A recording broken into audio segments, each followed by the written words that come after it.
bagaimana dia mengatasi rasa panas misalnya ketika di luar, atau rasa dingin ketika di AC, kemudian dia masih ada respon nangis atau apapun, itu adalah bagian dari belajar. Itu yang dimaksud bahwa jangan abaikan kebutuhan dasar atau hak anak untuk belajar sejak lahir ceprot. Tapi belajar di sini adalah belajar dalam konteks luas, belajar terhadap lingkungan di sekitar si anak, itu yang perlu belajar.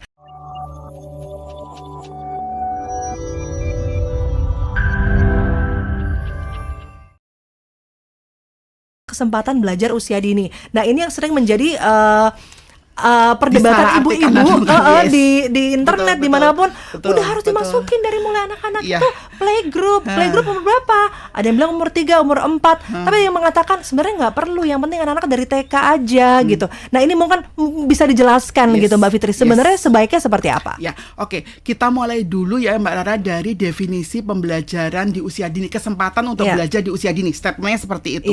Tetapi kalau kemudian narasinya yang benar adalah bahwa bayi lahir itu sudah memiliki hak untuk belajar.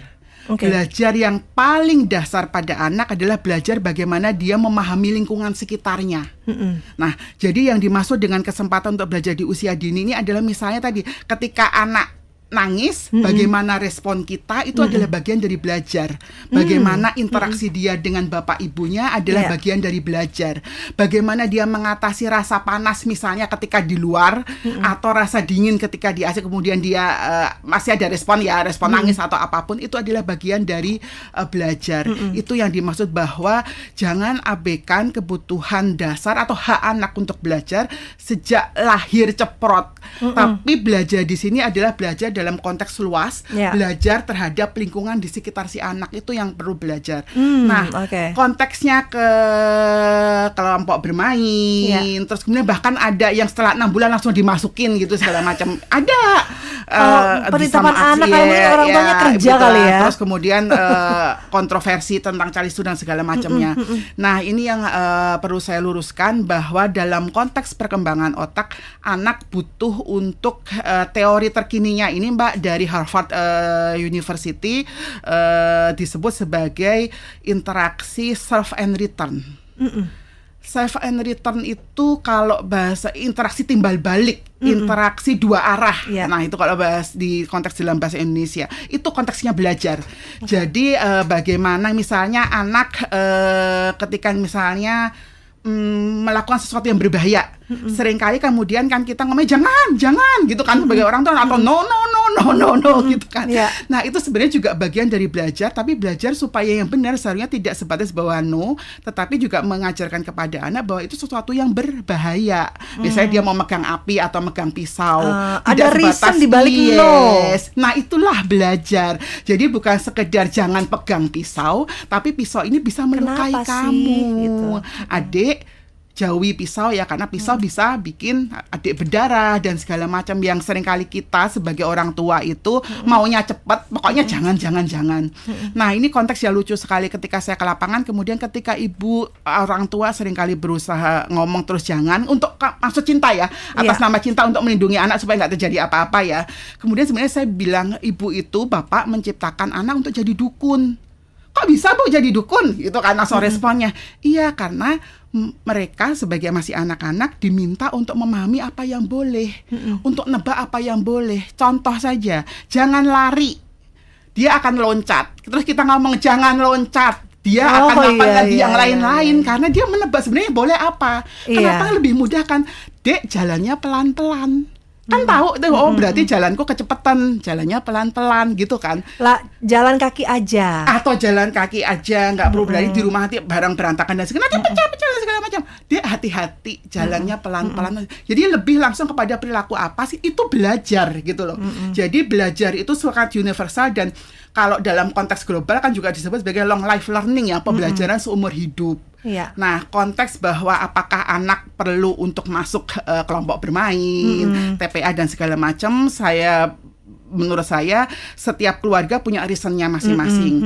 Tapi yang harus didasari apakah kalau kebutuhannya konteksnya adalah misalnya cuma sekedar 2 jam untuk tahap sosialisasi, karena ini anak tunggal, dia nggak punya interaksi dengan anak lain, diajak keluar untuk kober, bertemu dengan anak lain untuk konteks pengembangan sosial emosional, bahasa, namanya juga ngobrol sama sesama kan lebih enak, walaupun sama-sama nggak tahu ya, itu kan main itu justru lebih menunjang tumbuh kembangnya. Tetapi kalau konteksnya kelompok bermain adalah memaksa anak belajar untuk sesuatu yang belum waktunya, misalnya yang paling santer adalah calistung. Nah, itu terus kemudian alhamdulillah sejak tahun kemarin kan dari Kemendikbud juga sudah muncul gerakan transisi PAUD SD yang menyenangkan. Di mana bukan berarti tidak boleh mengajarkan calistung, tetapi calistungnya diajari dengan bermain, dengan menyenangkan. Karena dunia anak adalah dunia bermain. Belajarnya anak itu adalah melalui bermain gitu, bukan didrill harus A, B, C, D, U, B, D, I, D, Budi. Itu belum waktu sampai ada bimbel kan kadang-kadang. Itu tidak diperlukan untuk anak usia dini. Ajak dia, dan kita interaktif, serve and return tadi, ngobrol sama anak. Misalnya ini ada sonora, itu nggak apa-apa. Tapi kan tidak didrill, tulis sonora harus apa, hurufnya apa, S, O, N, O, R, akan nggak seperti itu. Nah, pengenalan dengan cara yang menyenangkan itu yang didukung. Jadi itulah konteks belajar, bukan drill belajar gitu ya. Itu yang harus dibedakan.